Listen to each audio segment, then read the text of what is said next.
Welcome to Thoughtfully Mindless. My guest in this episode is Mark Smith. Mark grew up in a broken home with an abusive dad in a community where the KKK was prominent. He reverted to sports and was due to report to spring training camp with the Atlanta Braves when he was attacked and lost his ability to pitch. His future would be pro wrestling and divorce. After another catastrophe, he stepped into a church. He became a minister, a husband, and a father of a multiracial family of 8 children.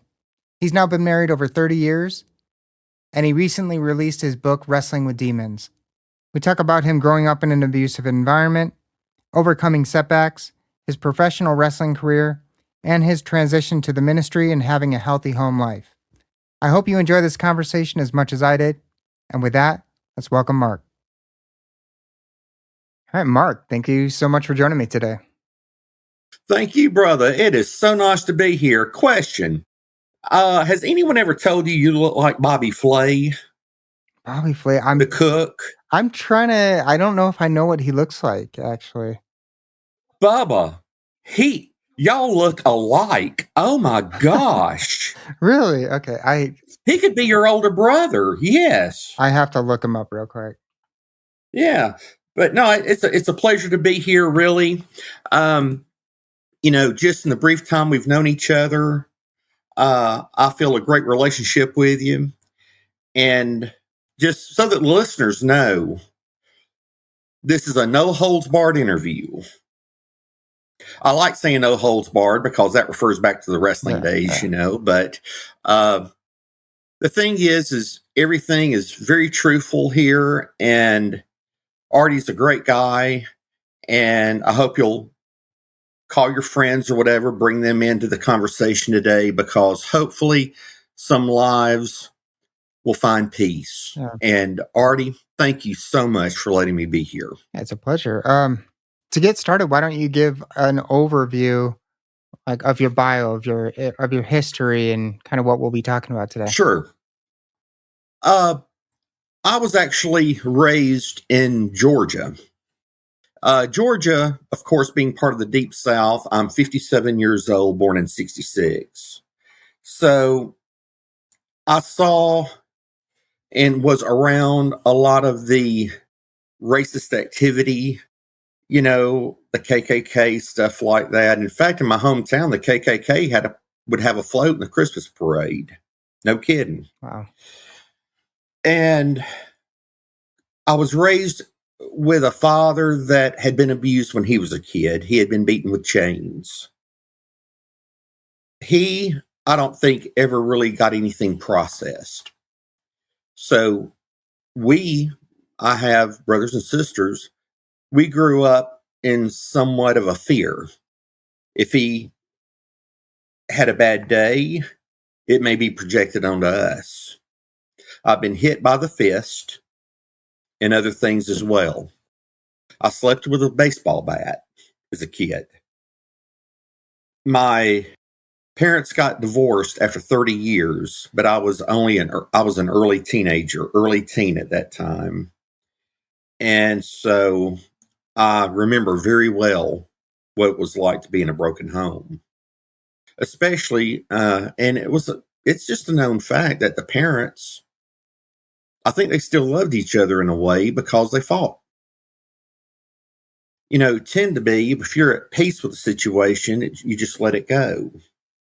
But it was hard for them to let it go. So I go to high school. I basically use alcohol as a crutch. Then I start picking up a baseball and throwing a baseball. My mama, I really appreciate her because she offered me normality. I was able to play a little bit of Little League here and there and do things, and it was because of her. And finally, I got to the point that in one throw, I could put a baseball through a 1/4-inch piece of plywood. And I thought, dog, I must throw pretty hard. Well, a couple coaches saw me, and I started getting calls, all from throwing baseball through plywood. All of a sudden, there's a tryout. And I have a stepdad at that time, good man, but he had a drug problem. I remember going to his funeral. But he told me, he says, "Boy, the way you throw, you need to be up there." We were watching a Braves game. They were saying next week it's going to be a tryout in Durham, North Carolina. Well, the movie Bull Durham hadn't even come out yet. But I actually pitched in that stadium that Kevin Costner played in. Evidently, I did pretty good. And I started getting calls from other teams about going to spring training. And between being attacked, physically attacked, and also a car accident, my pitching hand was ruined. It was permanently injured, and I lost my 94-mile-an-hour fastball. I was PO'd. I felt like the world had been taken away from me. I'm like, man, and I hear about this loving God and all this stuff, and I'm like, if this is love, man, forget it. So I married somebody. We were married for 3 years. And I start wrestling professionally in these little shows. And I was trained on a 1-inch collegiate wrestling mat on a concrete floor. I wasn't like these guys today in these soft little rings, blah, blah, blah, blah, blah. Man, I tell you what, I used to call myself Rice Krispie because when they threw me down on that concrete floor, my back snapped, crackled, and popped. I mean, I'm telling you what, they tore me up. So after a few months, I start wrestling shows and I'm doing pretty well. And I get a phone call. Fella calls me and tells me I'm pro. Well, I'll get into the story later. Anyway, I end up wrestling. My boss at one point's Dusty Rhodes, American Dream Dusty Rhodes. Yeah. I wrestled for him in the NWA and also down in Florida. And all these people that I grew up grew up watching on TV, all of a sudden I was riding in cars with them going from town to town and on airplanes with them. Finally, I was in such a hole that I looked up and I said, "All right, big boy, you say you can change lives. I want to see what happens.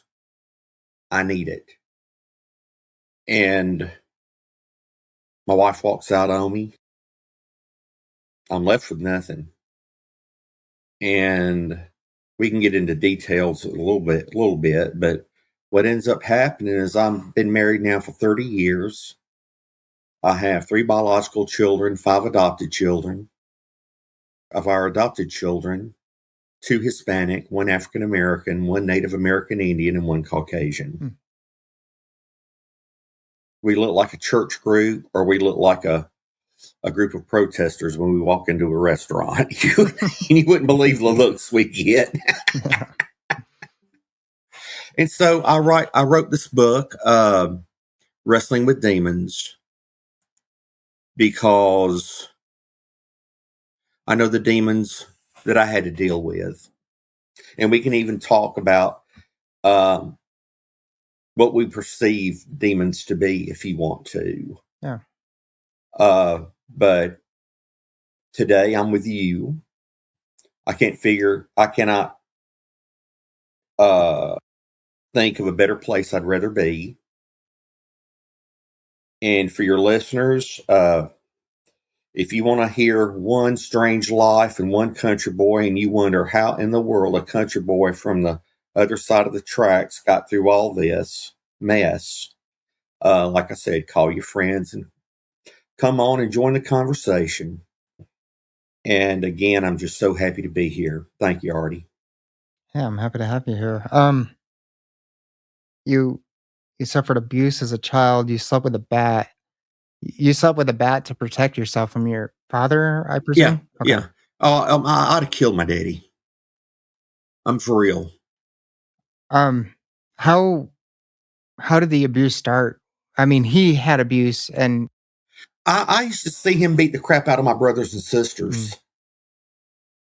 And then I would hear the fighting at night. I mean, I was probably seeing stuff at 4 and 5 years old. were your siblings older than you?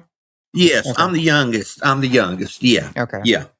There's probably 15 years or so between me and the oldest, Oh, okay, and okay. several in between, Yeah. okay? But I witnessed it, and you could definitely tell if there was a favorite who it was, and I was not it. But there were some of my other siblings that they got it as bad. They probably got it worse than I did. But you know, he was angry at the world because of his abuse. And you can't. I don't care. Nobody needs to be beaten with a chain. And when I found out that later, it explained a lot. Yeah. But to the listeners out there, the one thing I've learned is that with abuse does not have to be a cycle that continues, but it takes a lot of forgiveness to not carry on that cycle. And I'll tell you, I don't think, man, a person in with their own strength, their own personal strength, has the power to forgive those kind of actions. For me, I can tell you, even though I didn't realize it, God was in the picture, but I didn't realize it. Hmm. When's the last time you talked to your father? It was about, I said bye to him. We were around Meridian, Mississippi.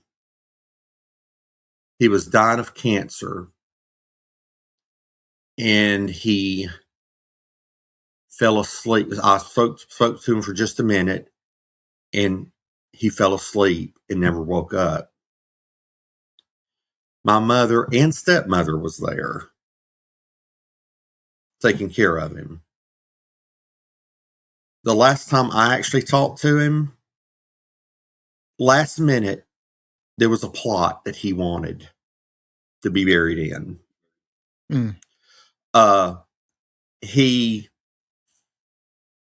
was able to get the plot, but the one thing he didn't realize was that they could not get machinery into that plot. The last time I talked to my daddy, I said, I'm sorry because I felt so guilty about it, but me and one of my brothers was burying him, putting dirt on top of his casket. I told him I was sorry. What I didn't realize, but it took me about a year to understand it, was there was actually really nothing to be sorry about. It was my last act of love to make sure that he was taken care of. Abuse is a really interesting phenomenon. It when you're a parent, you're caring for little humans that can't take care of themselves.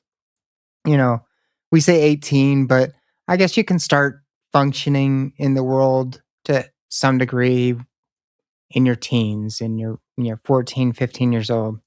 But there's a trust that children innately have for their parents, and abuse obviously is a huge violation of that trust, and it has repercussions that usually last a lifetime for that child that will eventually become an adult. You're bringing up something interesting, Artie. I've never really thought about it until right now. But you know what? Through my adult years, I didn't trust him. I never thought about it till right now. You're right. It did break a trust. And for that reason, I it was hard for me to believe anything he said.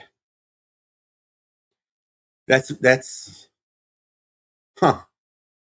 Okay, Artie, you just taught me how much do I owe you. You're a good therapist. Okay. Um, did you have trust issues with other people in your life then after that word? I would imagine it's pretty easy to not trust people after you when you can't trust the person who you're supposed to trust the most, it seems like it'd be pretty natural not to trust people easily. Well, in a way, yeah. It can I think it can work two ways. It can either work to where, like you're talking about, you don't trust anybody, or it can make it to where you trust just about everybody if they're treating you differently. Because one of the basic things that we learn in psychology, we need to have a purpose, all this stuff, but we also need to feel loved. Yeah. And so I can say that I've had two stepfathers. The last stepfather I had was probably more of a dad to me than anyone has ever been. He taught me some hard lessons, but we could talk about it. Yeah. And for that, I appreciate it a lot. I've had two father figures in my life. Him, and of all things, one of his good friends was Walt Disney. They used to go have a drink together.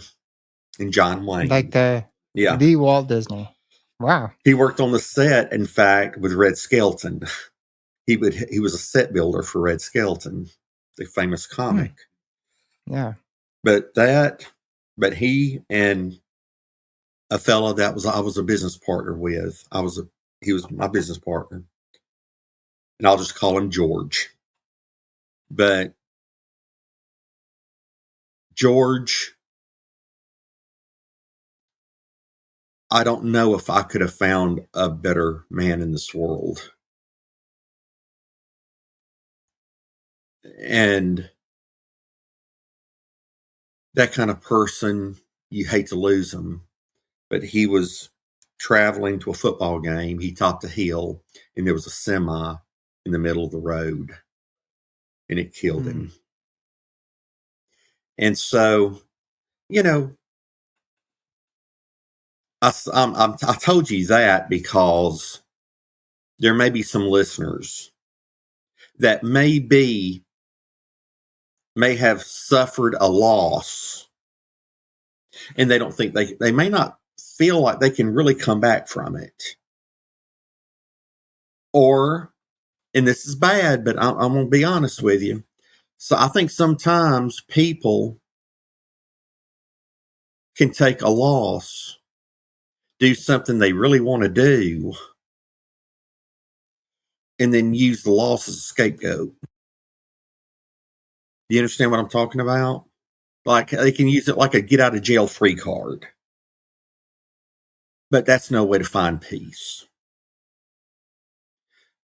Finding peace is thanking God the fact that I knew George at all. Yeah. That's where I was blessed. I was blessed to have that great stepdad. See, even when people are abused, Artie, there's a way that you can still be appreciative. Appreciative for abuse? That seems kind of weird, doesn't it? When you sound it. Yeah. But see, just as we need people, and I don't say we need, but just as we have people, we do need people to show us how to be. We, in some small way, can appreciate those that have really, really treated us bad, because we should learn from that how not to be, because we have felt the consequences of that behavior, or the product of that behavior. So in some ways I do appreciate my birth dad. I appreciate him. And it's not mean to say I've learned from him how not to be. I believe he did the best he could. But I found to be the kind of dad I wanted to be the kind of person I wanted to be, other people came in my life. They were sent in my life. So then it was my decision. Who do I want to be like? Yeah. So I hope that kind of explains to you how I hope it helps listeners to understand how, if you've been treated badly or abused, there is a way to forgiveness. And when you find that forgiveness, that's your road to peace.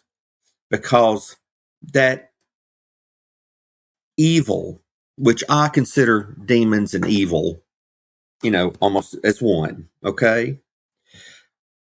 That evil cannot attach itself to you if you've forgiven. I hope that makes sense. Yeah. I feel like in a situation like that, it is so easy to hold on to anger and resentment. And there's a quote from that's attributed to Buddha that is hanging on to anger is like hanging on to a hot coal and expecting the other person to get burned. Yeah. And I've always really liked that. And you said something about,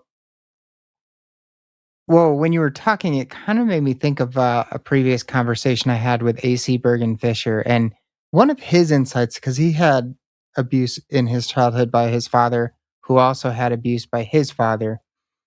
And one of the reflections that he had during our conversation was he said, and I'm gonna mess up what he said, but I think I have the gist of it. He said, in his father's distorted mind, he probably felt like he was taking it easy on me relative to what his own father did. Yeah. Do you feel like that might have been the case with your father too? Like you said, he got hit with a chain. I think that's a great perspective. You know what? I Yeah. really do. Uh, yeah, I could see that. I could see that. I love what you bring in to the conversation, Artie. I really do. You're Oh, well thanks. schooled, man. I like it. Thank you. And because I like to have new ideas thrown at me and new perspectives. That's a very neat perspective. And I hope the listeners really do hear that. Because in the way you can gauge if you're being abusive and you don't even know it is look at the reactions of the people that you're dealing with. Yeah. Um, as a student of psychology, you have a degree in psychology. You surely are familiar with the experiment where they have the rhesus monkeys and they have uh it basically shows that like animals crave softness, like something to cuddle, something to feel nurtured by. Would you say that your mother provided that in your childhood? Because Yeah, hopefully you had that somewhere. Yeah. yeah. Okay. That and family, friends that knew what was going on. Because when Yeah. someone is abusive and they thrive on others seeing their control, which my father did, he thrived on that. So he didn't really understand what he was really showing people. Hmm. He thought he was showing them a great parent that could stare us down and make us fear for our life. And that is distorted. Yeah, it's distorted. But yeah, you definitely don't feel nurtured when you're in that with that person. But yes, because there's such a great distortion there as far as reality and how people perceive the actions and everything, the behaviors. Um, People in a community, they can pick up on things. Most people are not stupid. If they are stupid, they're like me. And wait, what can I say? I'm dumb. But oh my goodness. after 30 something concussions, I ought to not be able to, I ought to be talking to you with my thumb in my mouth. But, uh,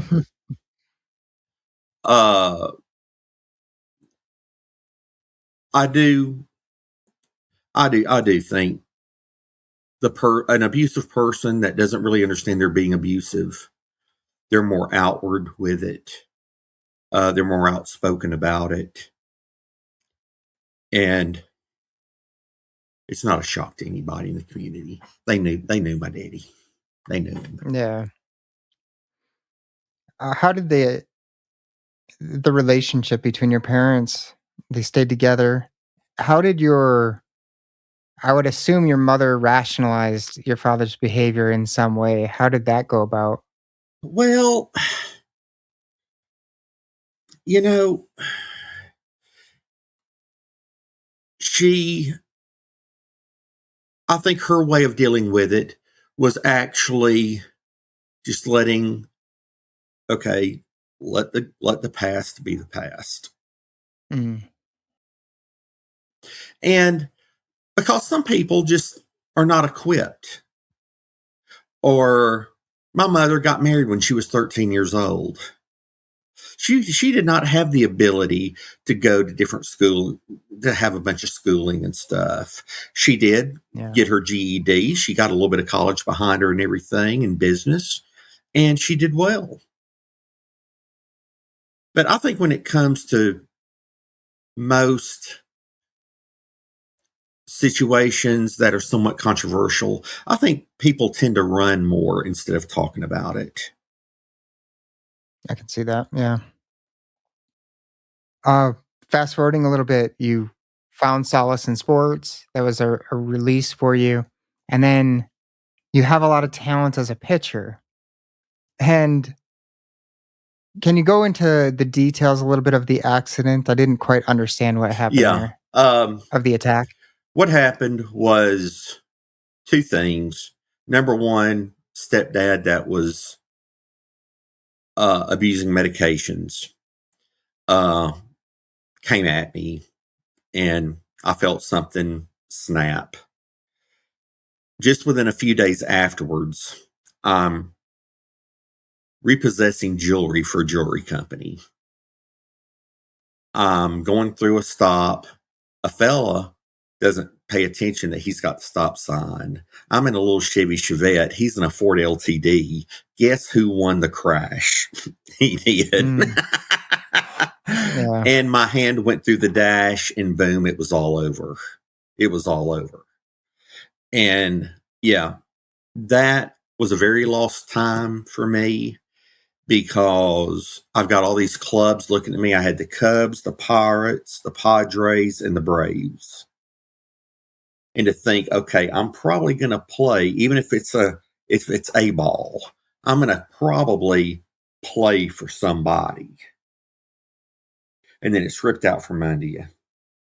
Yeah. And then people come and ask you as it's getting closer to spring, Mark, when are you going? And you just have to relive everything all over again. It's just rubbing salt in that wound. At the time, you were still drinking at this time, right? Fair. Now in high school, I was really down in the stuff. And it was Yeah. escape. It was an escape. Okay. This right here, this point, yeah, I was hiding it, not doing it as much, but hiding it. And uh, it would just continue on through the wrestling business and everything. Yeah. Yeah. The reason I ask is because when experiencing a loss like that, something that man, it was so close Mm-hmm. and something so big and then taken from you. Having been a drinker myself, I know what I would have been doing after that. Yeah. I know I would have been just drinking every Sure. day. Um, it's hard to. What do you think pulled you out of that? Like, because you had to have resentment, you had to have, I mean, anger over that. Let's see. I really didn't get over the resentment of that until I made it into pro wrestling, because I felt like I had to be somebody. I I was scared that I was going to be this person that no one knew, and I would just fade off like dust in the wind. And I wanted to do something. I wanted to be known. I wanted to make a difference. I wanted to do something. Yeah. And the wrestling business gave me a sense of belonging. Of course, it made me also a real jerk. I mean, I made myself a jerk, not wrestling. It gave me the opportunity to become a real jerk because I became full of myself. I lost my identity. Instead of being Mark Smith, the guy that wrestles, I became the wrestler Mark Smith. Those are two different things. Hmm. One, you're only identifying yourself as a wrestler. The other one, you're identifying yourself as a person first, and your job just happens to be wrestling. I was looking to be something so badly that I became a wrestler, and that's all I wanted to be. I was very, very pro abortion, pro everything, but Yeah. anything that could wipe out an obstacle in my life so that I could wrestle, be in front of that crowd, I was all for it. Yeah. So yeah, I was searching to be somebody, but I was willing to be anybody just as long as I didn't have to be myself. Yeah. How'd that transition to wrestling start? Because that seems like baseball to wrestling is not a logical Right. It's transition. not. It's not. Uh where I grew up, wrestling was very big. Hmm. In my hometown, one of the biggest bookers for the WWF, but that was before WWE times. Yeah. WWF, he lived in our town. His son, who became a wrestler, his name is very close to mine, so we always sat together in class or behind Hmm. each other or in front of each other. Okay.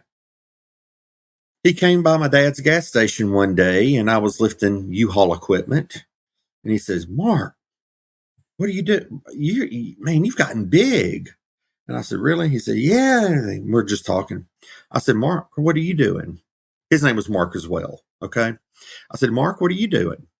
He said, "I've been working for Don Owens up in Northwest Wrestling." I said, "Really?" He said, "Yeah, I'm making good money up there." He said, "Look, man, after you get off tonight, let me take you somewhere." I said, "Okay, sure."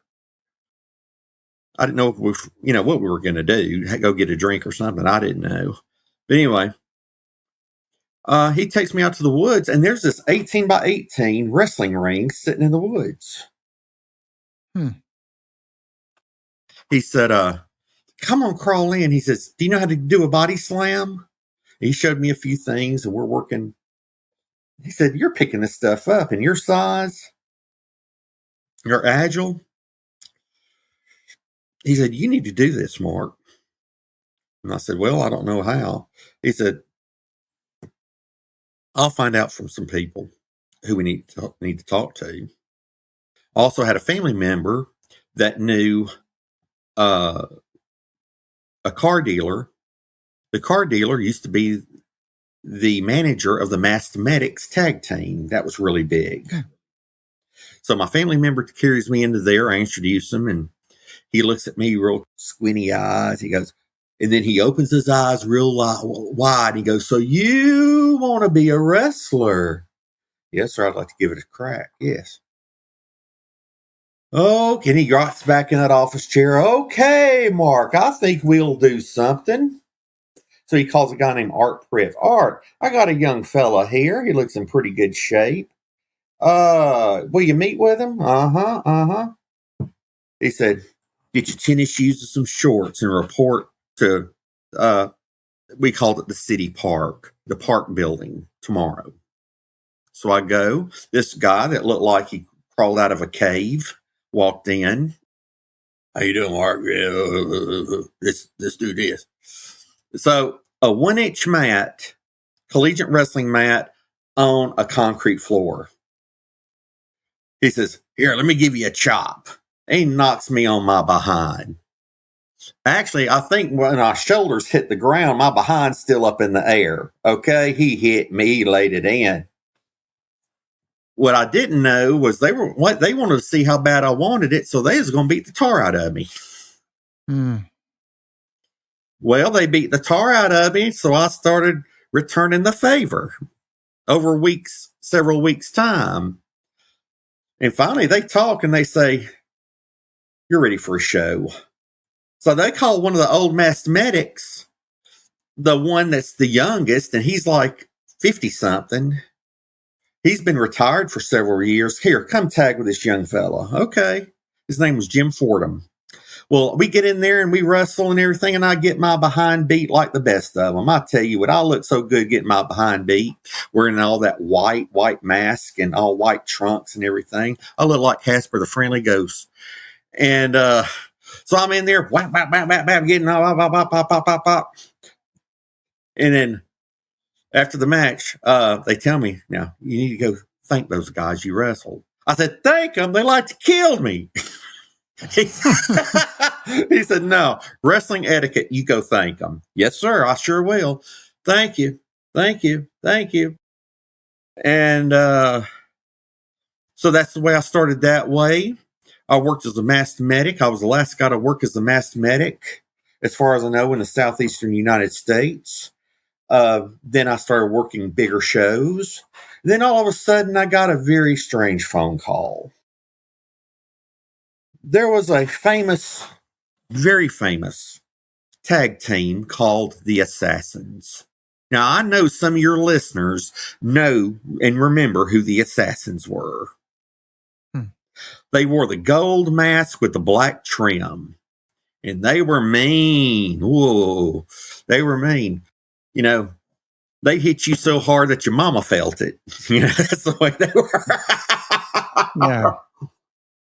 Well, anyway, he calls me. He goes, Mark. He's got this really deep voice. Mark. Yes, sir, Mr. Jody. What's going on? Oh, I need to know. Can you be in Cleveland tonight? Cleveland, Georgia is about a 2-hour drive. Yes, sir, Mr. Jody. I can be in Cleveland. You got to show up there? Yeah, I need you to be up here. Okay, it's about 10 o'clock in the morning. I say, well, I can leave here at 4. I'll make sure I'm there by 6 if that's okay, or do you need me there at 5? He says, you don't understand. I said, what, sir? He says, Ted Turner's then bought the wrestling company and I'm the head booker. I need you in Cleveland, Ohio tonight. Sir, I need you in Cleveland, Ohio.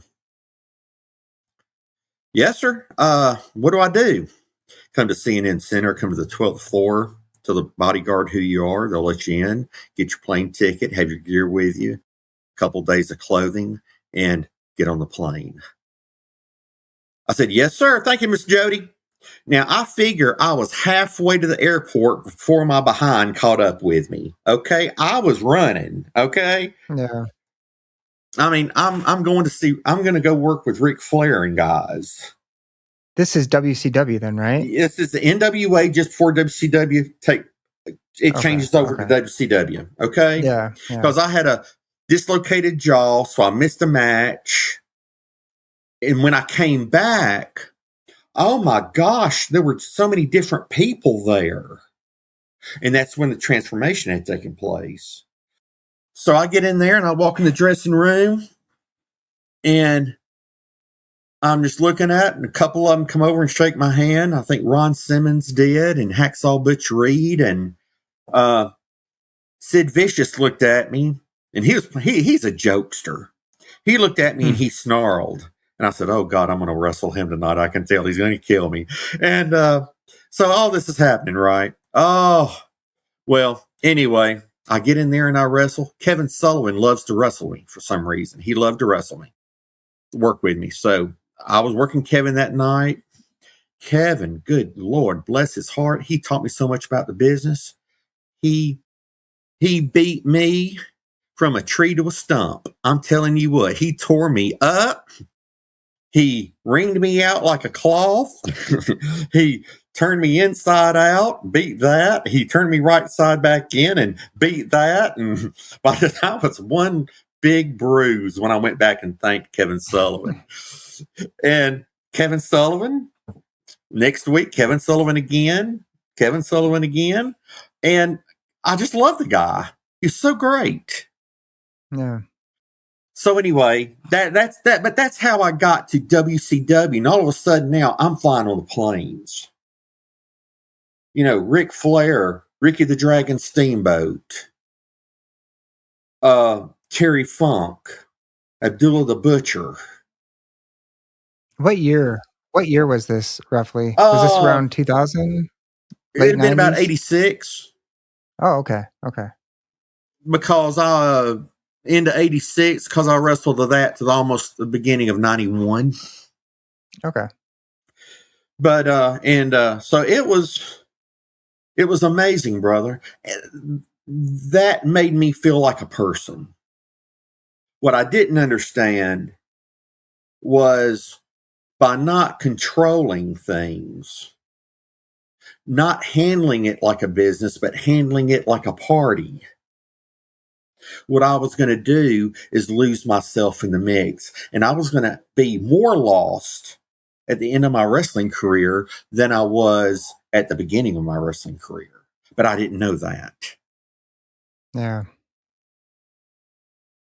I used to watch wrestling when I was born in 85, so it was a little late to see you. But when I was a child, I watched a little WWF, and then when I was probably around 15, I watched WCW for a little bit. That'd be more when you had like Kevin Nash and I think Sting was one of the I wrestled wrestlers. Sting. Nice.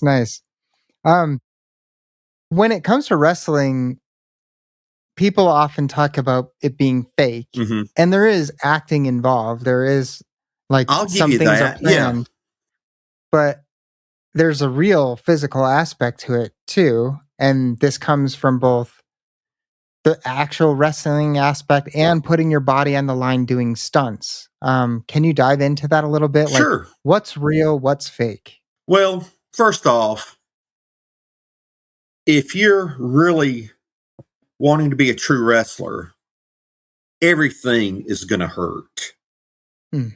A punch may not be meant to knock you out, but that's almost like a professional courtesy because you know that guy needs to feed his family and work the next night as well. Do fights break out in the dressing room? Oh yes. Do they break out in the bars? Oh yes. If somebody hit me on the back, lay it in as hard as you can. Bruise me. If you hit me in the face, hey man, just stay away from the nose, please. It's been broken so many times, it's ridiculous. Just don't break my jaw. But lay it in. Lay it in a way that I'm going to feel it, that it's going to hurt, but I'm not going to be out and I'm not going to have a concussion. As far as holds that involve your joints bending a certain way or whatever, do it snug. Let people see the blood stop flowing a little bit or whatever. The kicks, make contact. It's better to kick too hard than to miss the guy. Lay it in a little bit. And those boots are hard. They're like concrete on the bottom. And you know, nowadays I see guys when I'm back in the dressing room or whatever, and I see guys and they're like going through a script or whatever. And I'm like, what? Man, all I knew was what the finishing hole was probably going to be and how we were going to open the match. Everything there, man, after that was just freehand. boom, you going. Some things you call, sometimes you don't call. I could actually get you in the ring, Artie, do 5 to 10 minutes with you, and just by explaining 2 or 3 things to you, you can watch my body and you will know how to react to save yourself. And so it's it's like saying if you look at you would not look at a stunt person in the motion picture industry and say, "Oh man, what you do is fake." Those guys come out, man, and they're lucky if they can walk afterwards. Yeah. And some die. Well, I've had broken shoulder, broken noses, multiple, broken jaws, multiple, crushed sternum or cracked sternum. I've already had both hips replaced, right knee replaced, broken ankle. I don't know how many muscles that have been torn. My fingers, you see the little shake there? That's from the multiple concussions. And if you watch this knuckle, you see how it pops back in? That's from hitting somebody. Yeah. So I hope that helps you understand.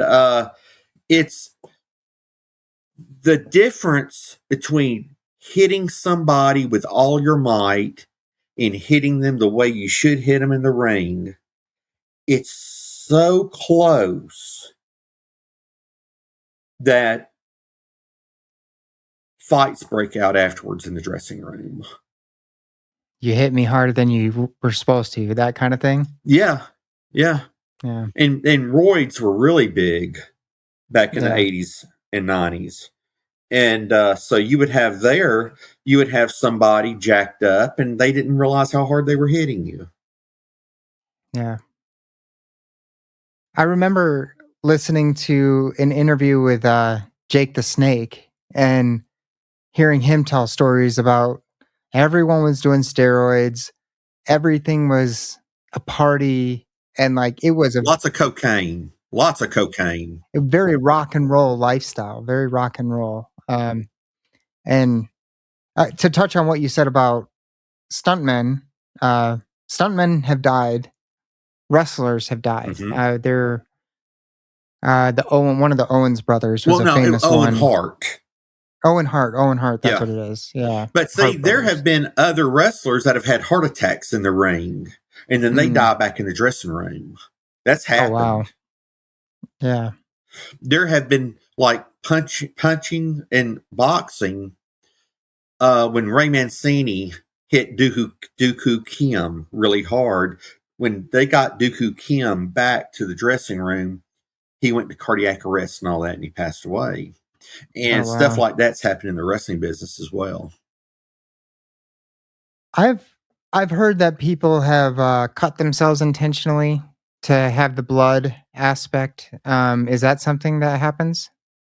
Yeah. To like cut yourself with a razor up here, and then you're bleeding, and then it's for the show. But that kind of thing can happen. I mean, I'm not going to deny it. I've got a few creases, and but if you're against a really well-known guy and he wants some color, he can draw color without you cutting yourself. On the bone right there at the eyebrow, when you hit it right, the bone will cut the skin. So if somebody really big wants to draw color on you, they can draw color without you having to cut yourself. Yeah. One thing I've always wondered while watching wrestling when I was younger is the chairs and the tables. So like it's pretty common for somebody to get slammed through one or even multiple tables and then hit with chairs. Is that painful? Like, is that pretty real? Man, I got hit with a chair. I've been hit with chairs, and it's like the Flintstones. When Fred Flintstone gets hit real hard and those stars start going around his head and everything. And yeah, I mean, And sometimes you don't know if a guy's ever hit a person with a chair very much, and they may have the chair turned wrong. And if they turn around real fast and hit you with it, you may not be able to guard yourself. What's the right way to hit somebody with a chair? Like, I don't even know because they're metal chairs. It's the foldable, collapsible chairs that people are usually Yeah. using. What you want to be able to do is the flat seat. You want to help you. I mean, it's going to hurt the guy. It can be Yeah. a good concussion, but you won't kill him. And that's the flat part of the chair. You have to be careful because the way it folds up, you could hit him with the top edge of the back of the chair, and it could Yeah. crack the crane. It could, cause a crack in the cranium. I mean, bust your skull. However, the flat part, the seat, and so you have to know how to do it, and it is going to hurt, and it's dangerous. And anybody who cares about the business, they're not going to say, tap me with it. They're going to say, go ahead, lay it in, and I'll deal with it. Are there people that go into wrestling and aren't really cut out for the pain that it entails, and they Gosh, ask you to go lighter, and they just don't pan out? if they're not ready for the pain, they won't make it through training. Mm. That's just basically it is. The best thing to do is weed them out as soon as possible. Don't waste your time with them. If they can't fall on their back, and that is a way to save yourself, to fall on your back. If you cannot fall on your back and you want to roll back or whatever, if you can't take the pain, you're going to be on drugs anyway. So we're not going to put you through unless you work in a match. No way. Yeah. Because that hurts the business. So that pain aspect, that would mean painkillers and alcohol are probably pretty common among wrestlers, right? Cocaine is a big one. Uh, yeah, Percocet, Percodan, Demerol, Oxys.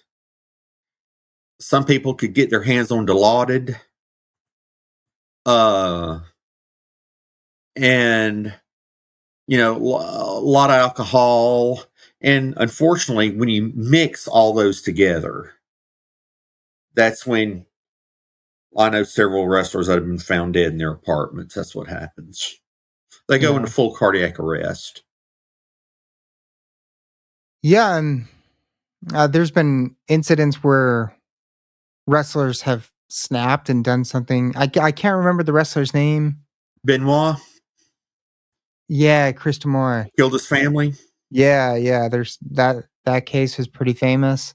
Um, so yeah, obviously all those mixtures of drugs aren't good for your brain as well. Exactly. So And, getting hit with the chairs and all this kind of stuff, the concussions, it doesn't, all your concussions do not have to be major concussions before you end up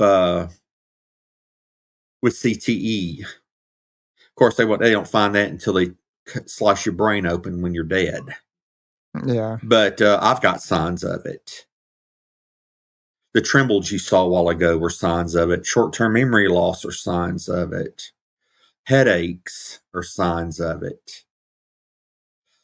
And you got to realize when your head's taking all those blows, your neck is absorbing a lot also. I've got bone spurs on my neck going on down through my cervical and thoracic region of my back. I've got bone spurs. With that, do you feel like your personality is changing? So you have some CTE signs. Do you feel like your personality is changing? Because the reason I ask is the NFL is known for having domestic violence cases, and CTE is often blamed. And I was actually just having a conversation with a few friends about this the other day. I think there is more of a culture that is accepting of it in the football, and that's used as an excuse more than it is the driving factor. But I don't really know. Well, there are days that your fuse is definitely shorter. Mm. Okay. It doesn't mean you go off and you slap somebody or, do anything physical. But with that short term memory loss, sometimes something can be so aggravating. And then as you're just letting it out, your thoughts are so scrambled Mm. and it frustrates you. Yeah. So there are things like that. I think I think that's why writing this book was such a miracle to me. Number one, I never was really that big a reader. I've read more, but now with the headaches, I have to read less. To write a book, yeah, I really do believe it was a miracle. Being able to filter all these past emotions, feelings that I've had, and different things that's gone on. I cried the entire time I wrote this book. I cried. And, but yet, and then being able to sit down like with you, the others I've done it with, being able to talk about it.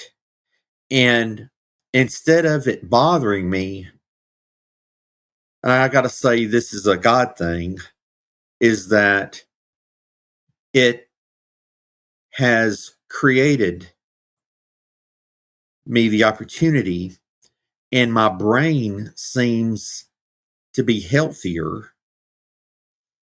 by helping people understand that yes, there is a chance that you can find peace in your life.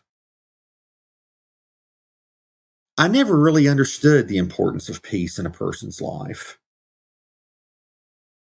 But without peace, there's discord. Without without peace, there's continual trauma.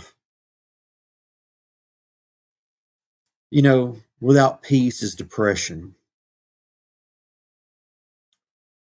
And to the listeners as well, those of you suffering from depression, I've been on drugs for depression. I've done a lot of things because of depression. And sometimes depression is, in fact, it's not a psychological thing. It is actually physical because, different people's minds are wired differently. It could be because of the way the brain's wired. So I in no way tell a person, oh, you can get off those medications or whatever. I don't do that. That's for the doctor. Okay. Because I do Yeah. believe God uses doctors. But I do believe peace is so important. Peace will draw people to you. Peace, find a person having peace, everybody will want that kind of person in their life because it makes their life better. So for me, this book, I think it's actually helped me with my CTE, some of my I can symptoms. see that. Yeah, I think writing is a powerful medium, and being able to speak and write, being able to articulate your thoughts and put them down in an organized way is very powerful, and it's therapeutic too. Writing especially. Yeah. Like I said, I cried. I cried through Yeah. the entire thing. Then I cried when the first person read it and said, my gosh, I've never seen a person bare their soul in ink the way you did, Mark. My Mm. gosh, you went raw. You went totally raw. Yeah. But if I don't be myself, if I don't be really truthful, then I can't expect anybody to trust me. And Yeah. I want the listeners to know that we care about them. I know you do, Artie. You care about them. When we were talking earlier today, you said such a simple statement, and yet it's so powerful. You said, I'm just trying to change the world and make it a better place. To me, that's a hero. That sounds to me like when I used to work with special forces. I used to go up to them, and in fact, SEAL Team 6 that killed bin Laden, other SEAL teams, so forth. And I used to say, I would tell them, it is such an honor to be working with you on different projects, because you're my hero. Now, their answer, every one of them, was the same answer. And that is, it's Mark, I'm not a hero. I'm just a man doing his job. I think you have, from what I see in you, Artie, you have that kind of humility. I Yeah, I hope, don't consider myself a hero at I all. hope I people see that humility in me, because I'm definitely not trying to be something that I'm not. But you're providing this outlet for people so that they can find peace in their lives. They can get answers maybe to questions they've had for a long time, that they can work things out in their lives. And you give people like me a chance to encourage them with our own story.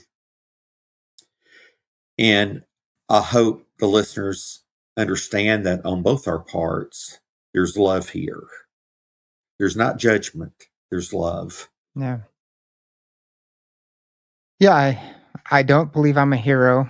I believe I'm just somebody who's very curious and likes listening to other people's learning from other people. I believe that there's something everybody has something that they can teach the world, I believe.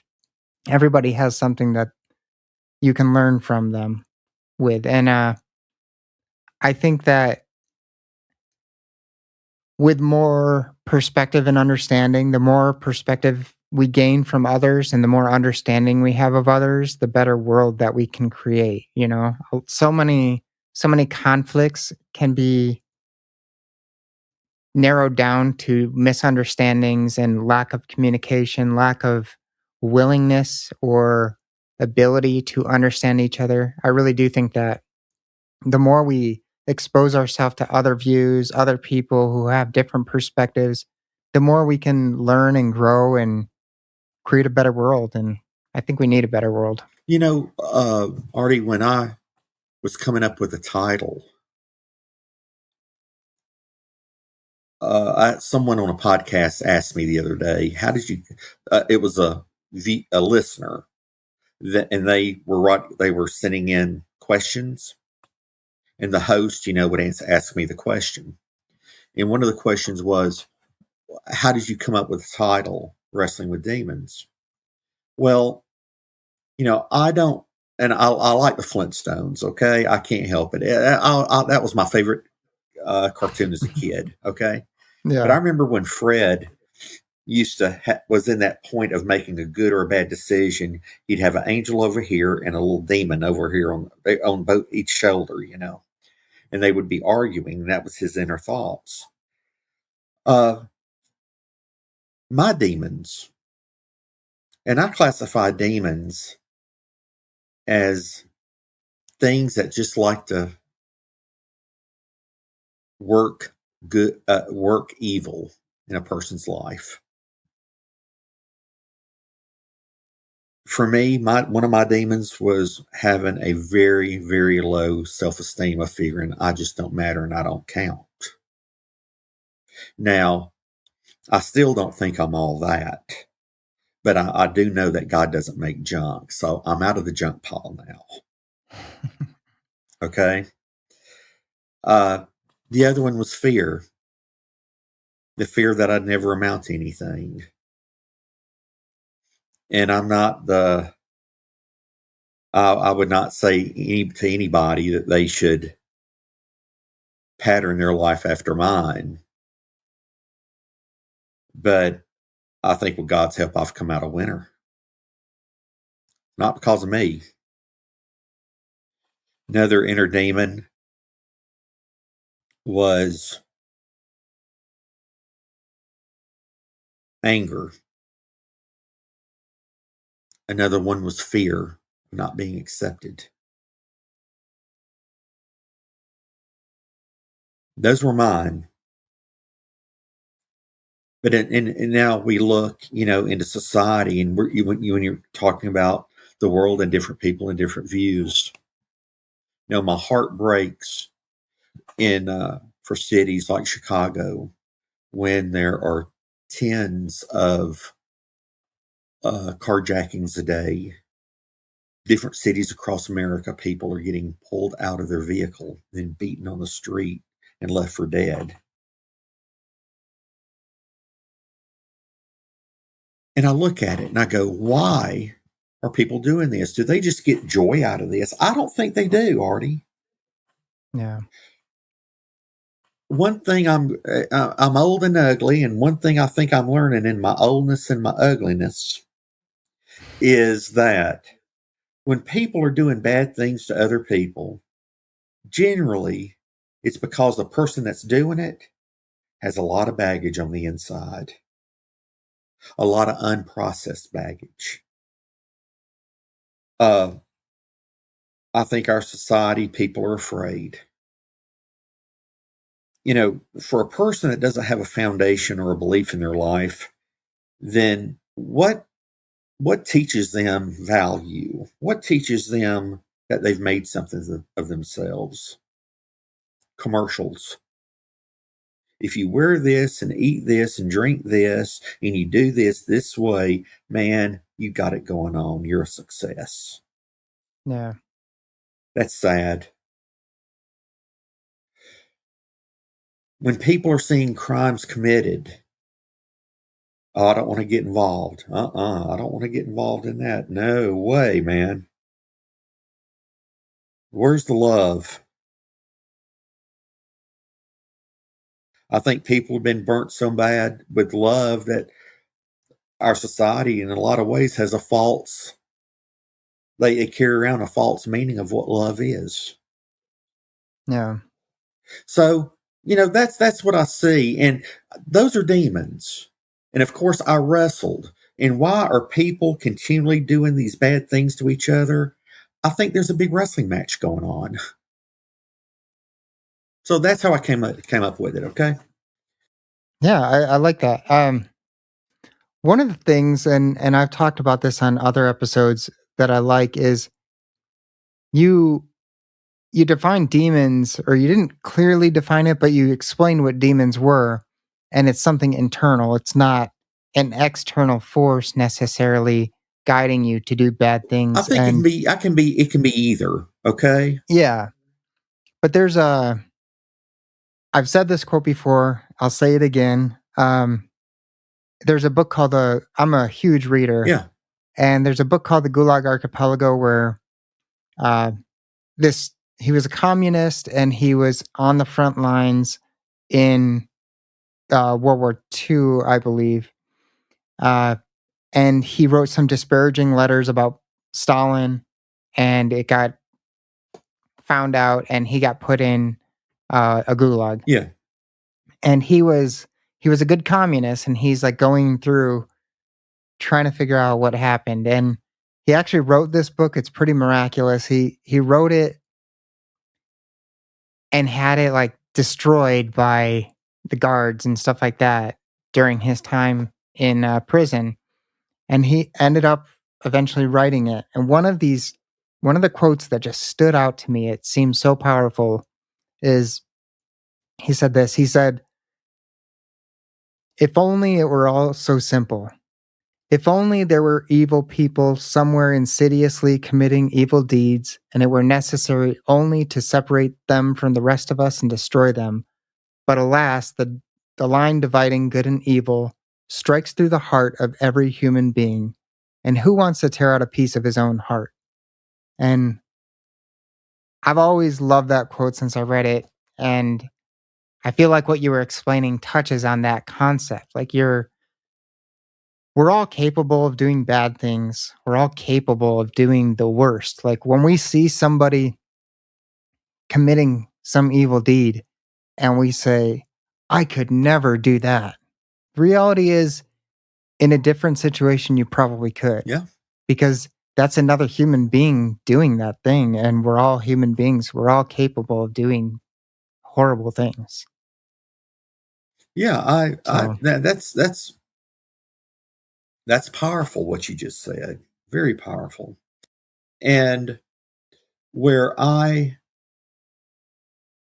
what I've been able to find out in my own life, let me say it that way, okay? Because I'm not trying to berate anybody, and I hope I'm not coming across that way.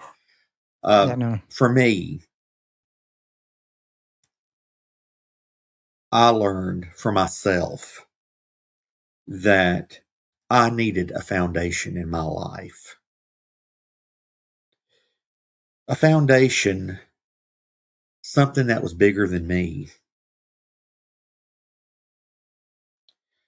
And that sounds simple, like somebody could be saying, "Oh, you're just desperate. You're looking for this and that." No, I tell you what, if I look at religion or other things, I look at number one, is it logical? Number two, I want some proof. And we got that proof in our home. I mean, I'll tell you, you don't know this, okay? Now, I'm gonna tell you one fact, and then I'm gonna tell you the thing that actually happened. I've already been told twice that I'd be in a wheelchair by a certain age. I'm walking and I'm starting to jog again after all my replacements. But my son was dying. My son was 2 years old. All the platelet he was starting to turn blue. We lived in Marshall, Texas, about 100 miles outside of Dallas. He was taken by ambulance. They were pumping blood in him to keep him alive. My wife called me. She was in the ambulance. And they took him to Children's Hospital, which is part of Parkland, where JFK went, okay, after he was shot.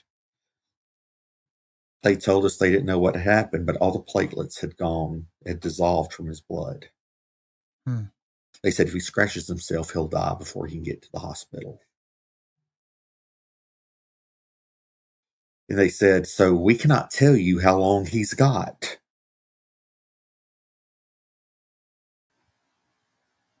2-year-old. I'll tell you what, yeah, I was mad at God. I went outside, got me an axe, and I was chopping on a tree, yelling "damn it" every time I'd hear it. I think you would probably do that too, wouldn't you? Or something. It's something. Yeah. Uh, for over 4 months, going into almost month 5, he was getting tested. No change, no change. There was no medicine, no nothing. In the 5th month, they call us. Brenda and I start tearing up because they don't have medicine. So we know that they're going to tell us probably how much time he's got left. God, we don't want to pick up that phone, Artie, but we did. The doctor said, Mr. and Ms. Smith, I don't know how to tell you. I'm thinking, geez, it's a disease. We did a test on his blood. The test we did the other day, we ran it through all the different tests, and something's happened. Yes, sir. Millions of platelets suddenly appeared in his blood. He said, what? platelets appeared in his blood. His blood has the correct. No, he's well within the healthy range of platelets in his blood. Well, what happened, Mr. and Miss Smith? This is a miracle. I've never seen it. Thank you, doctor. We went and hugged our son, Austin. I say that because, number one, I really saw it. I saw it happen.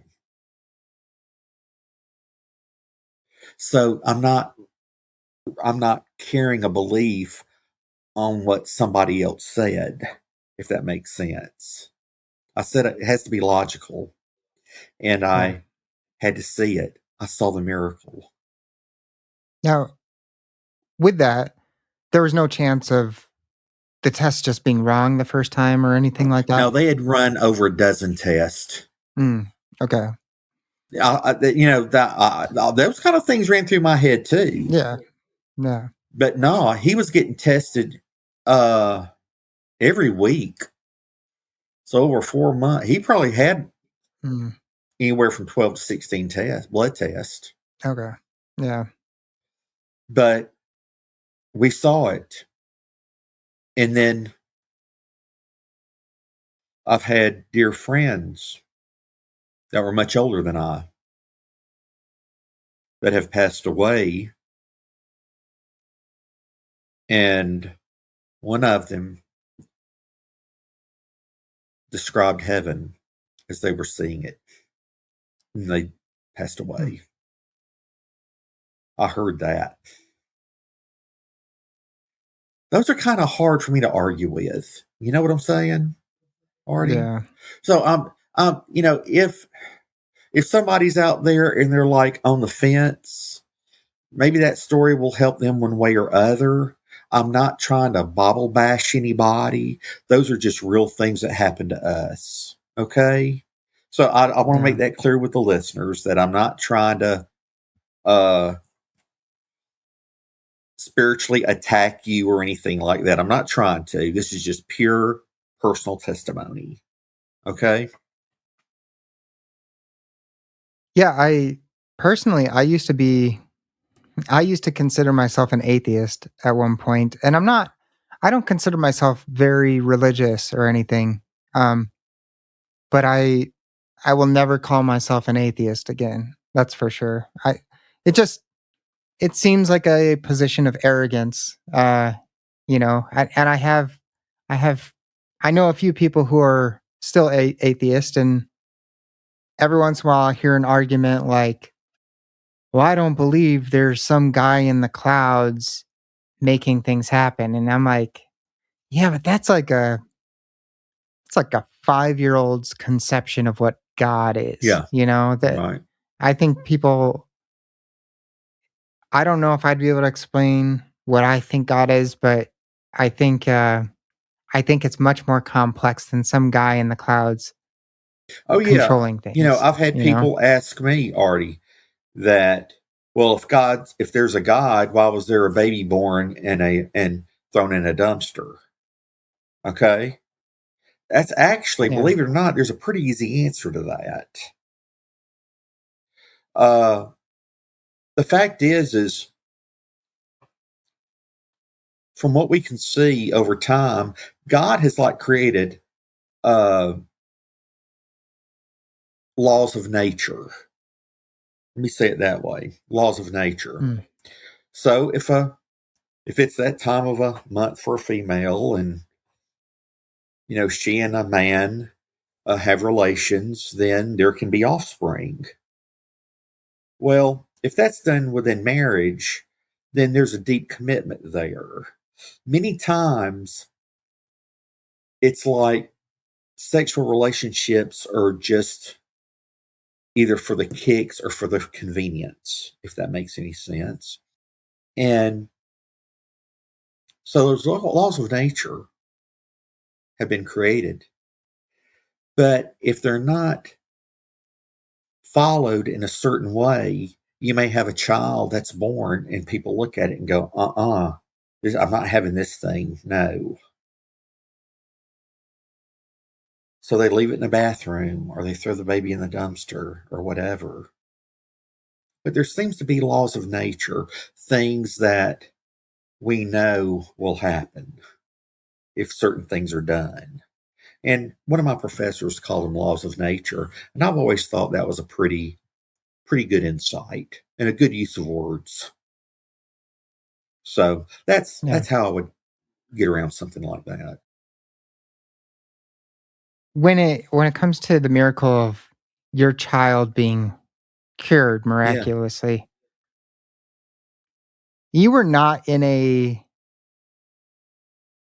appreciative mood of God. Like you were not happy with him at the Well, time. let me tell you, at this point, I was actually a youth director at a church, and Mm, it was such a conflict within my yeah. own heart because I know God loves, and I was talking about God's love to these kids, but yet within my heart, there was this part that said, "This is Austin, and God wants you doing something,"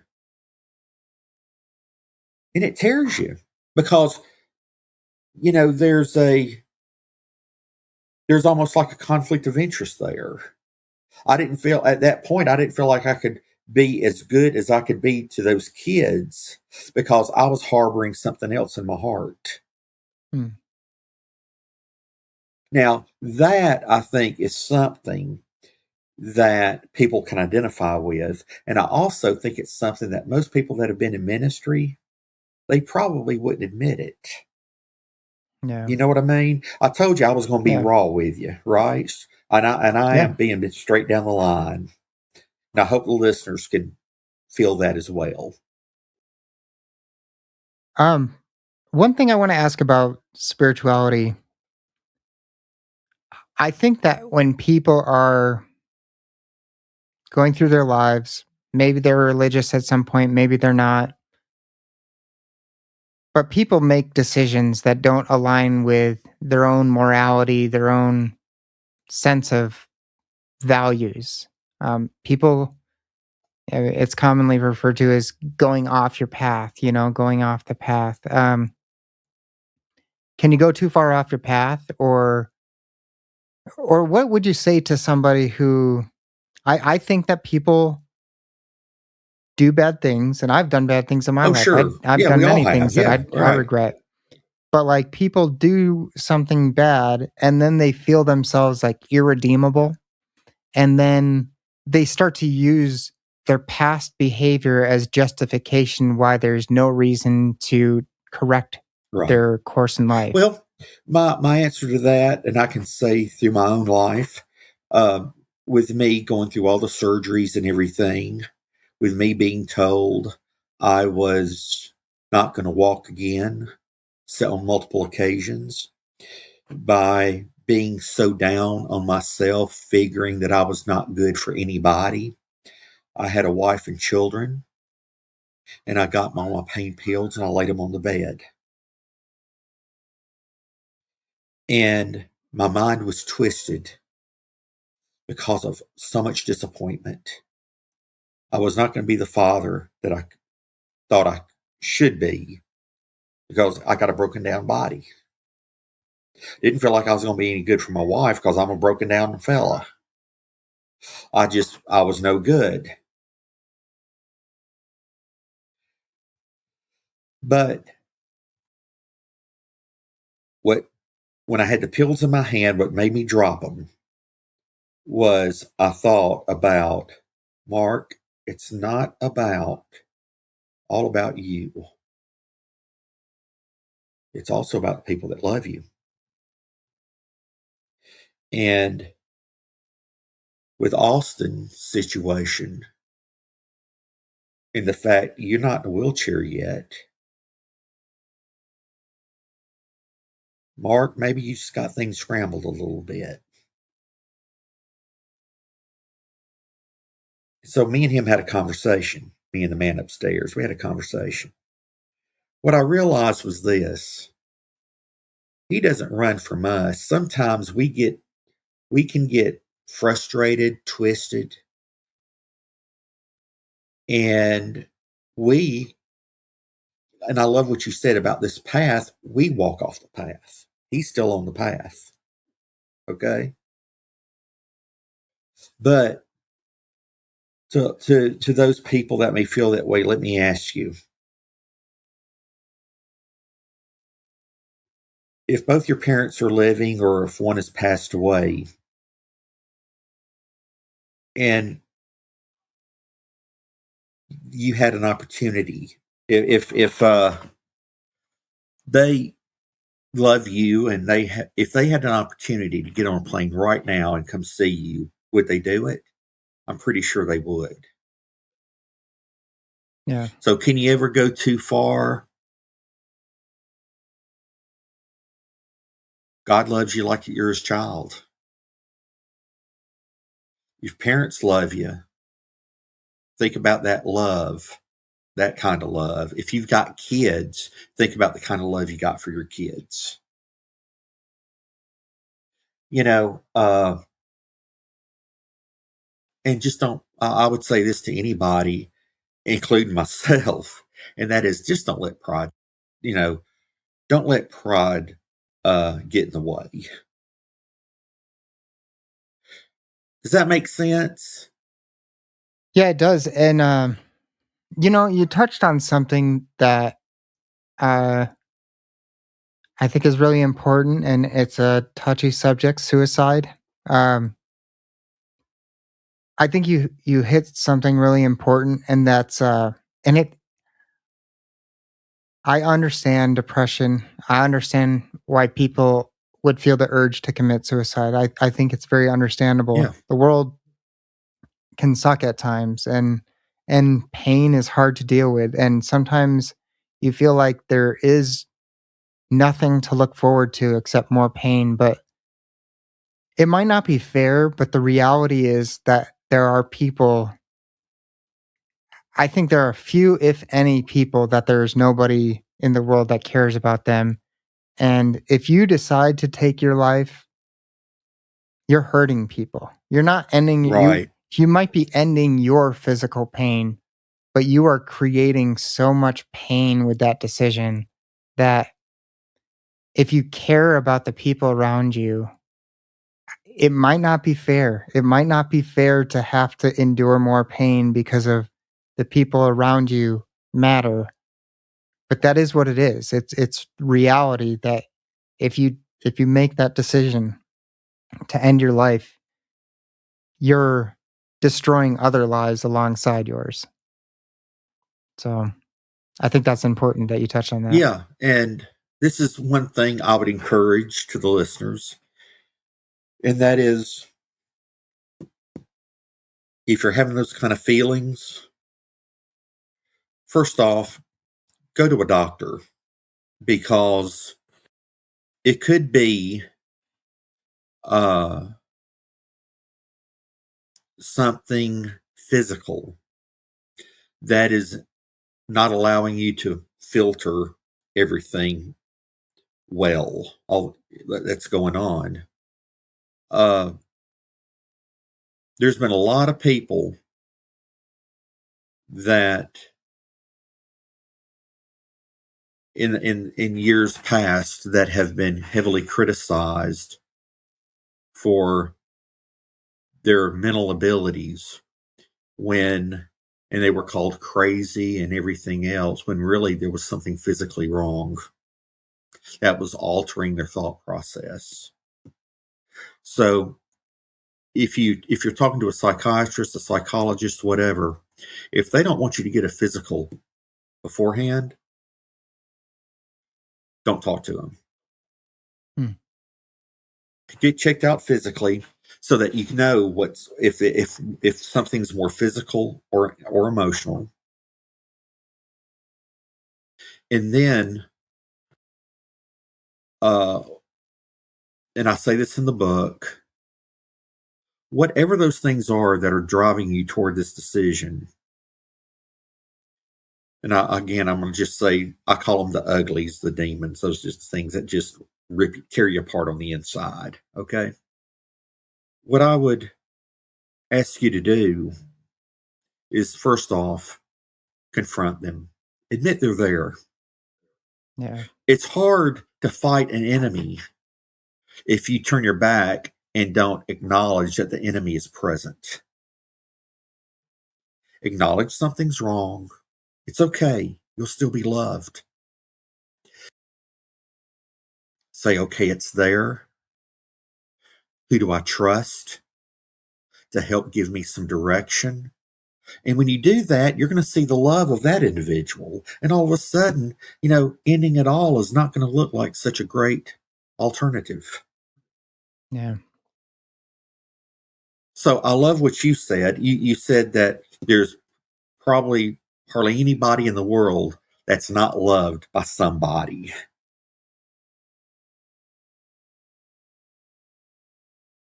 Look at the people in your life. Draw from them. Draw the love from them. Talk to somebody you trust. If these kind of thoughts come about quite often, get a physical makeup on yourself. Yeah. So, and guilt, different things like that, they can be overcome. They can be overcome with love. I hope I explained that well. Yeah. Yeah, you did. I forgot to ask you about something in your childhood. Yeah. You were in the Deep South and you had the KKK and stuff like that there. You experienced. Oh, it was in all different counties. Yeah. Yeah. They had in all Yeah. different counties. So you were around true racism when you were younger. Yeah. How did that shape your life?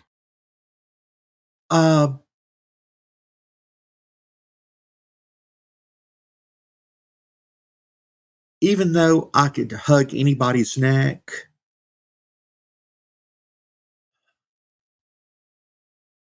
there was something about it that nagged me.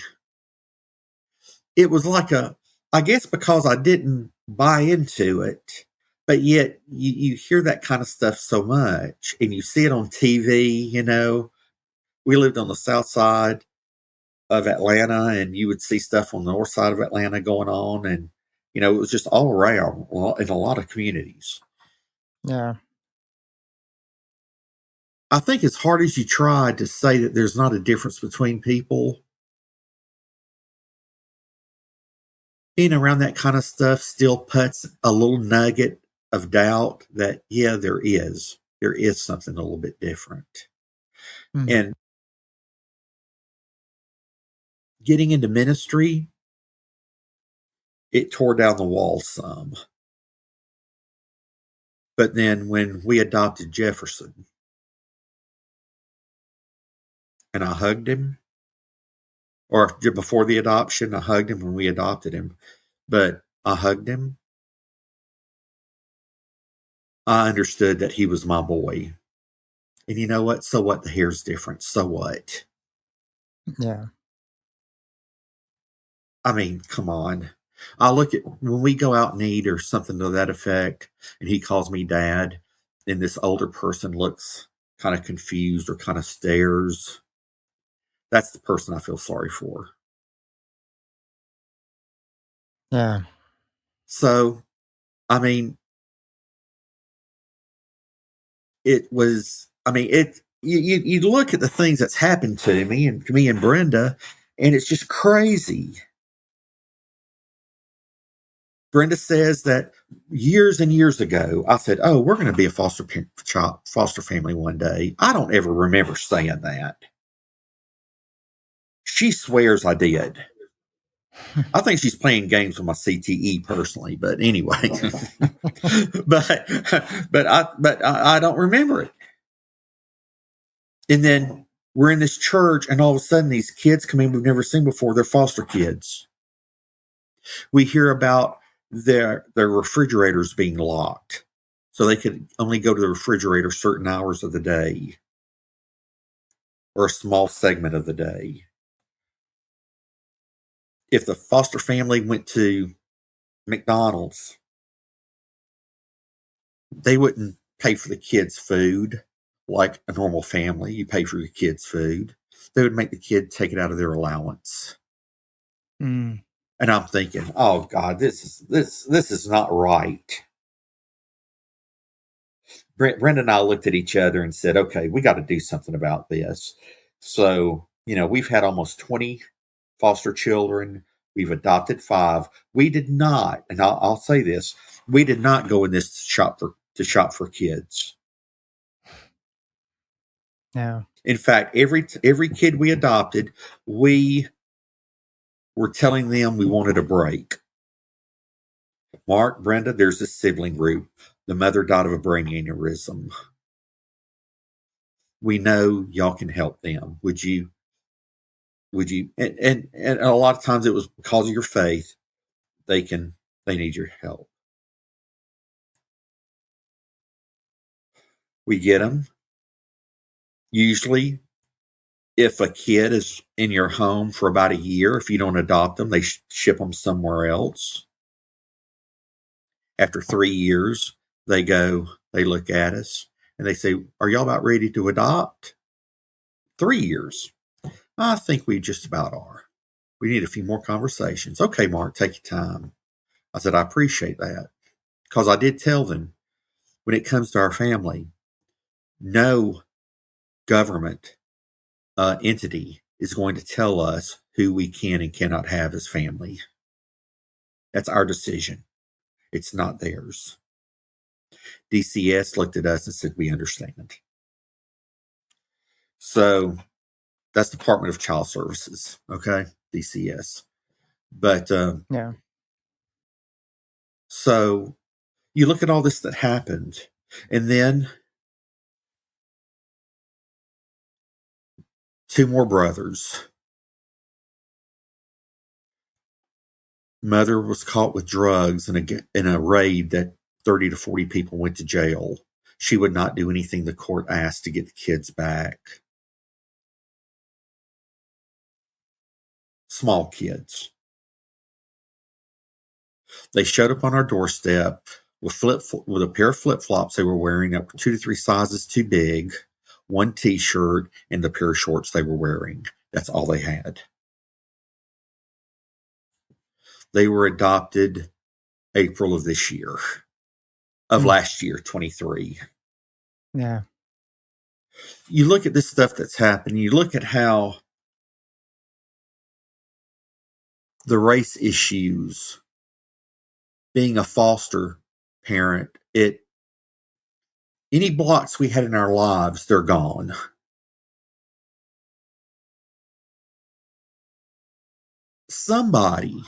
Somebody had a divine plan that put all this stuff into action. There's no way I could have done it.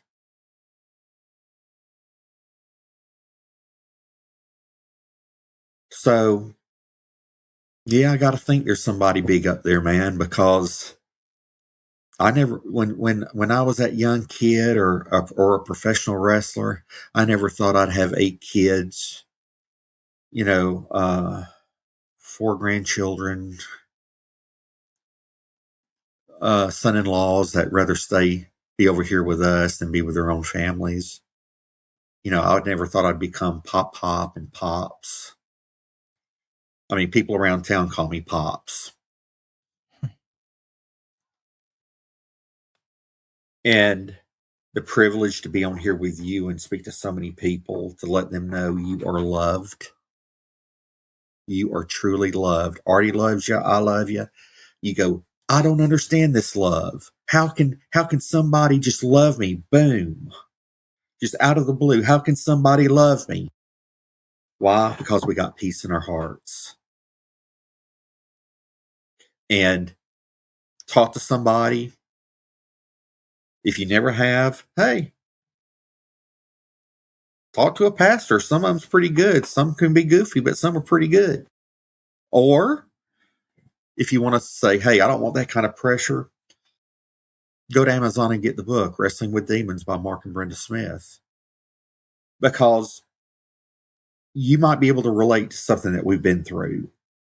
And to the listeners, it's important for all of you to know whatever you're going through, you're not alone. You're not alone. Yeah. And so I hope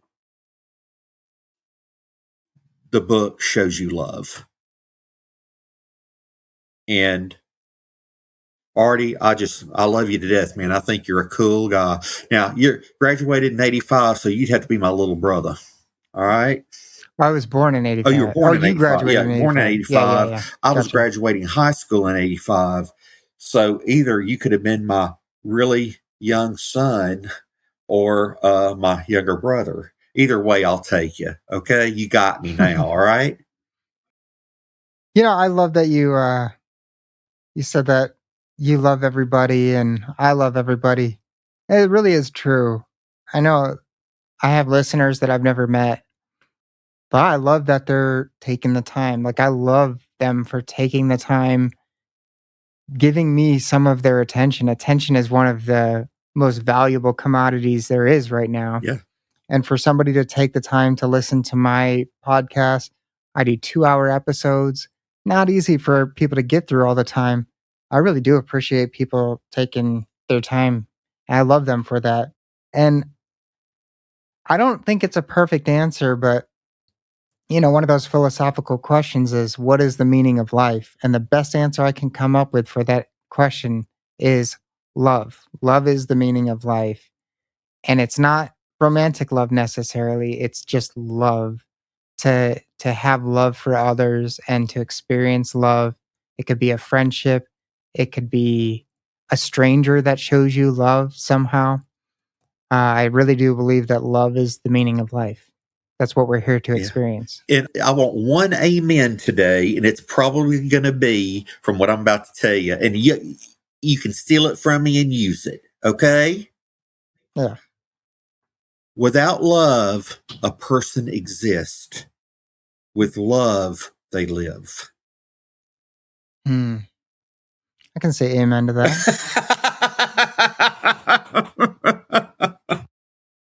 But yeah, and so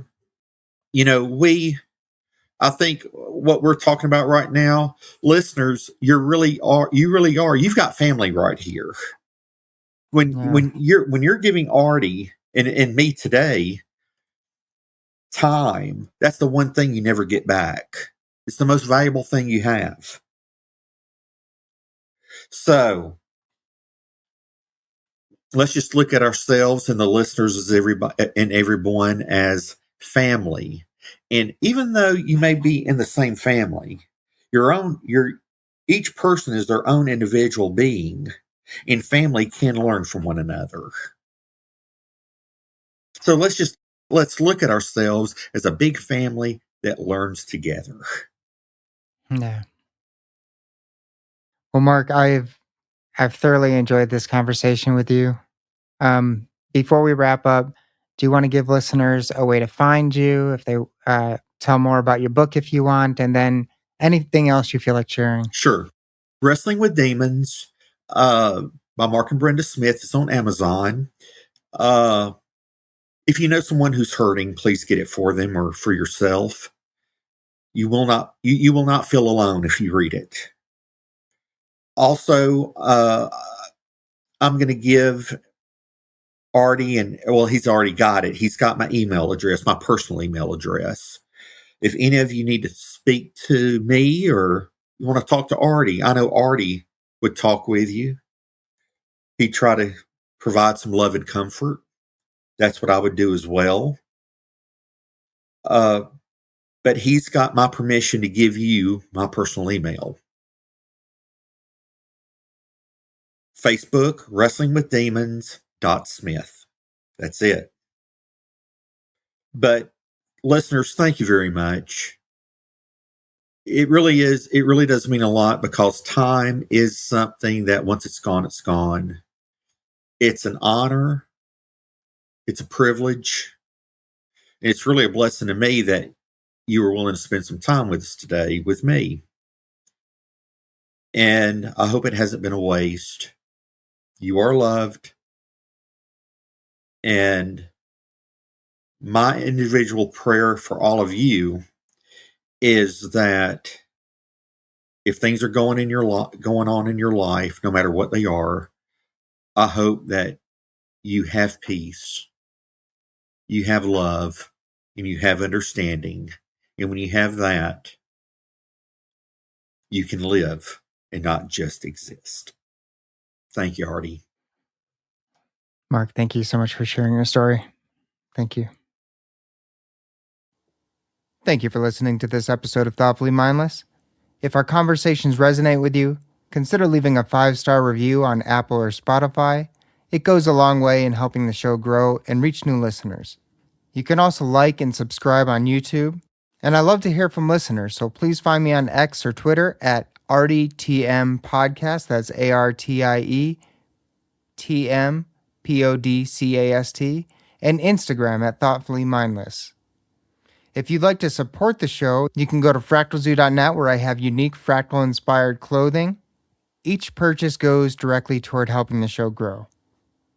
I also have an Amazon affiliate link, which I'll put in my link tree and add to the show notes. I thank you for taking the time to listen today. It means a lot to me. That's it for this episode.